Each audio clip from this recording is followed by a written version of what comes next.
தொடர் மழை காரணமாக வேலூர் மாவட்டத்தில் 110 ஹெக்டேர் விளைநிலங்கள் நீரில் மூழ்கி சேதமடைந்துள்ளன. இதை பற்றிய விவரங்களை செய்தியாளர் பிரபாகரன் வழங்க கேட்கலாம்.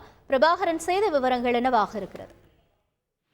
வணக்கம். வேலூர் மாவட்டத்துல கடந்த 2 தினங்களா மழையானது வெளுத்து வாங்கிட்டு இருக்கு. நேற்றைய தினம் பார்த்தோம்னா வேலூர் மாவட்டத்துல 470 மில்லிமீட்டர் மழையானது பதிவாயிருக்கு. இந்த தொடர் மழையின் காரணமா வேலூர் மாவட்டத்தில் இருக்கக்கூடிய 7 வட்டங்கள்ல இருக்கக்கூடிய விவசாய நிலங்கள் நீரில் மூழ்கி பாதிக்கப்பட்டிருக்கு.